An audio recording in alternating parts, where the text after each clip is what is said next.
करना चाहिए था, पर क्या किया गया? मुझे ये नहीं समझ में आता है कि औरंगाबाद के जितने भी अधिकारी है ये बंद मनाने के लिए इतने उत्सुक क्यों रहते हैं। इससे पहले भी देखा गया था कि औरंगाबाद में बस लॉकडाउन करना इनका एक ही मोटिव नज़र आ रहा था, जबकि पूरे हिंदुस्तान के अंदर कोरोना फैला हुआ है, पूरी दुनिया के अंदर फैला हुआ है, लेकिन यहाँ पर उठे सुटे कोई ना कोई खड़े हो जाता है। और हमारा ये कहना था कि अधिकारियों के साथ लोक प्रतिनिधियों की भी जिम्मेदारी होती है उसमें। हमने कहा था कि ये 4 अधिकारी अगर बैठ के अगर ये फैसला कर रहे हैं तो हम कोई गोटियाँ खेलने के लिए नहीं बने हैं। शहर में आमदार है, शहर में खासदार है, आप उनको भी कॉन्फिडेंस के अंदर लीजिएगा। और क्या फ़ैसला लिया गया है आपने कहा है कि नहीं ये खुला रहेगा, ये बंद रहेगा करके, सैटरडे और संडे कंप्लीट लॉकडाउन रहेगा करके। IAS IPS ऑफिसर्स इतने ज्ञानी, तो आपकी मीटिंग से पहले आपका क्या कोरोना के साथ मीटिंग हुई है क्या कि वो मंडे टू फ्राइडे वायरस जो है वो फैक्ट्री पे जाएगा, काम करेगा, सैटरडे और संडे के दिन बाहर लोगों के ऊपर अटैक करेगा, तो सैटरडे और संडे है तो हम बंद करेंगे करके? क्या लॉजिक क्या है? आप हमको बताइए ना, उसमें हमको अकल नहीं है, हमको समझ में नहीं आता है। आप बहुत ज्ञानी है तो हमको समझाइएगा कि सैटरडे संडे है तो आप सिर्फ बंद कर रहे हैं कंप्लीट लॉकडाउन, और बाकी दिनों के अंदर ये खुला ये बंद। फिर उसमें ये फैसला लेते हैं कि शादी रजिस्टर्ड कर देना करके। शादी ज़िंदगी में कोई भी माँ बाप के लिए है तो अपने बच्चे की, अपने बच्ची की शादी के लिए वो ज़िंदगी भर कमाता है, मेहनत करता है। अब जिसकी शादी है तो 24 घंटे के बाद थी, जिसने है तो अपनी पूरी तैयारी कर लिया, उसने खाने पीने का इंतज़ाम कर लिया, उसने है तो अपना पूरा शादी हॉल का पैसा जमा कर दिया, और तुम अचानक बोल देते हैं कि शादी रजिस्टर्ड करो।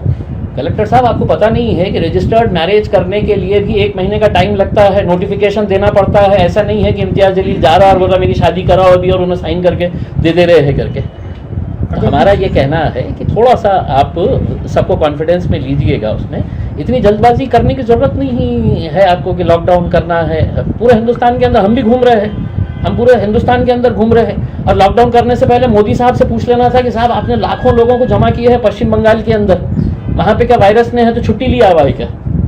जहाँ जहाँ इलेक्शन हो रहे हैं वहाँ पर वायरस की छुट्टी, और यहाँ पे 4 अधिकारी बोल रहे हैं कि नहीं हमको लॉकडाउन करने का है करके। जब तक अच्छे डिसीजंस आएंगे हम साथ देंगे, जब तक नहीं रहेंगे तो खुदा हाफिज़।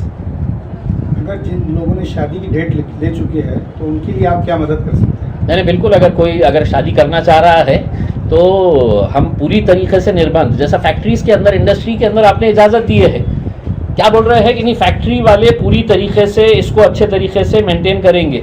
वही लॉजिक आप शादी खानों के अंदर कर दीजिएगा कि साहब 100 लोगों से ज़्यादा कोई नहीं आएगा या 50 लोगों से ज़्यादा नहीं आएगा करके। आप अचानक बोल रहे हैं कि नहीं रजिस्टर्ड मैरिज कर दीजिएगा करके। वाह कलेक्टर साहब, हाँ बहुत ही अच्छा आपने फैसला लिए हुए हैं। 1 दिन के अंदर आप कलेक्टर है, आपके अंडर में आता है मैरिज डिपार्टमेंट, 1 महीने का नोटिफिकेशन देना पड़ता है।